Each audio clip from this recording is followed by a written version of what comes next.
Ricky and Michelle, and welcome back to my channel. So let's be honest, 2000s fashion wasn't just about clothes, okay? It was about status, mood, attitude, identity. Nelly literally had everybody walking around with a band-aid under their eye. Even I was walking around with a band-aid under my eye, okay? And why was that? Just because. Back then, your outfit said something before you ever opened your mouth. A baby fat jacket, yeah, that said I'm expensive, even if I got it from Against All Odds. If you know, you know. Pink velour and Air Force Ones, that said I'm soft, but I'm also not the one. From Cameron in a full pink fur to Ciara's tomboy chic, the early 2000s was a time when fashion became language. Loud, unapologetic, and sometimes tacky, but always intentional. Like many eras, in the 2000s, what you wore wasn't nearly as important as how you wore it. Style was rooted in vibe, not necessarily brand, but it was the specifics that, made the era what it was. So like the low-rise jeans, the bedazzled belts, the long acrylic nails, the even longer denim skirts, matching two-piece sets, rhinestone logos, sweatbands, layered tank tops, tinted sunglasses for absolutely no reason. And we cannot forget the nameplate bamboo earrings. If you did not have the nameplate bamboo earrings with a nameplate necklace, babes, you are missing out. Everything was bedazzled and everything was pink. Like, is it just me? I feel like everything was pink. Whether you were a man, woman, male, female, whatever, everybody wore pink. Yeah, everybody wore pink. The vibe was pink, okay, bedazzled. Everybody just wanted to be seen. It was such a vibe. The goal really wasn't to look expensive. Like today's fashion is just to look elevated, expensive, to look refined. That really wasn't the goal of the 2000s. The goal was to look impactful.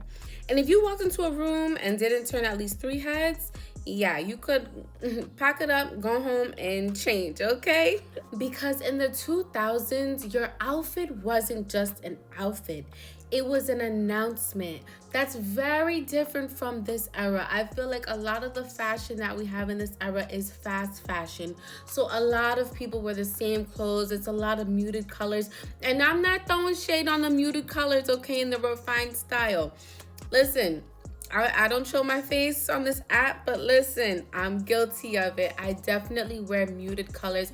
I don't like anything too bright.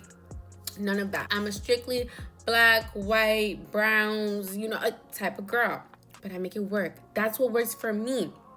But I do live vicariously, okay, through the girlies who could put a fit on. I love it, especially with color. And that's another thing the 2000s was all about, color and print, okay?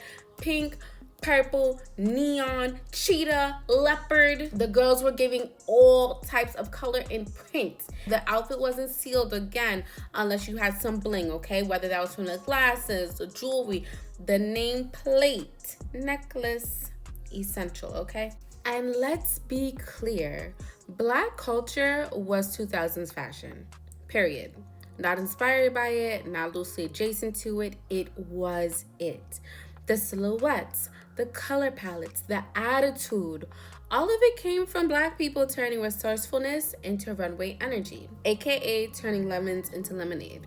What else is new?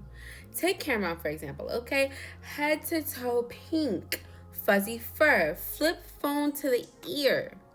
It wasn't just for shock value, it was for disruption. It was a middle finger to hyper-masculine norms. It said, I could wear pink and still be powerful. He made softness look hard, and that flipped fashion on its head. And honestly, low-key paved the way for many, many others. Then you had Beyonce. I love this fit. Layered pink, tinted sunglasses, the deep side part with the swoop, a literal Y2K Barbie. Argue with somebody else, not me. But not the kind you dress up, the kind that sets trends. She took glam and made it accessible, aspirational, and distinctly Southern Black girl coded. Love you, B. Mwah. And then came Ciara. We love a good tomboy glam. Baggy jeans, wife beaters, fitted caps, paired with hoop earrings, lip gloss, of course, and a body roll. period. She told an entire generation of girls, you don't have to be ultra feminine to be fly or sexy.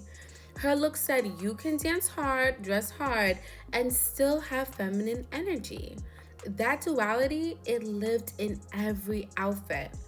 And you cannot talk 2000s fashion without mentioning Nelly. I won't allow it. Tall tees, sweatbands, dual tone do-rags, and a band-aid under the eye for no reason. I told y'all earlier, I always had a band-aid under my eye. Nelly wasn't just following a trend, he was setting one.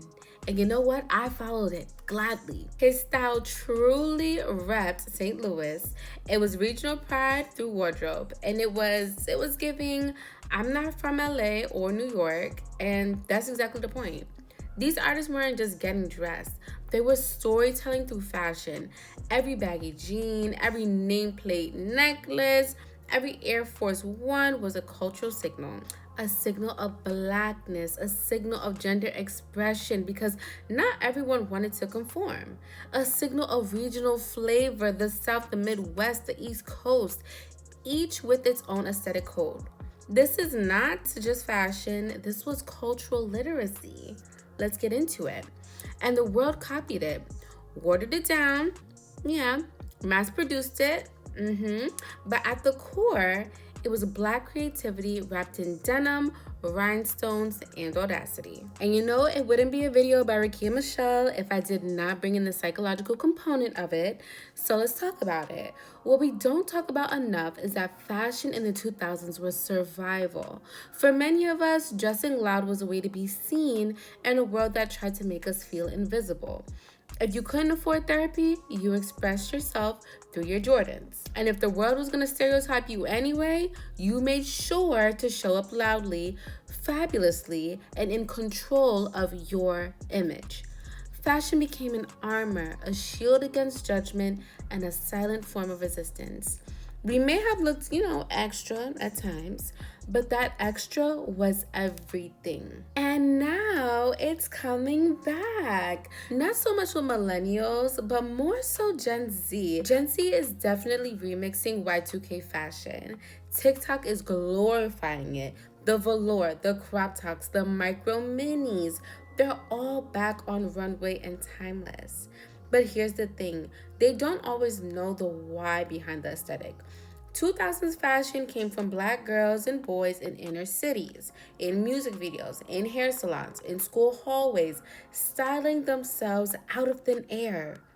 It wasn't curated by stylists or mood boards. It was a DIY, raw, aspirational, and incredibly creative. So when we talk about Y2K, we're not just talking about a look. We're talking about an era of innovation, identity, and unapologetic presence. So was 2000s fashion perfect? No, but no fashion era is really. But Y2K fashion was powerful. It let us be soft and street, feminine and bold, loud, layered, extra, and proud. So when you throw on that pink gloss and that baby fat jacket, or you see someone recreating it online, remember, that was a language, that was history, that was us, and still is. Until next time, I will see you guys. Thank you guys for watching this video. I hope you guys enjoyed. Don't forget to like, comment, and subscribe. I'll see you in the next one. Bye. Mwah.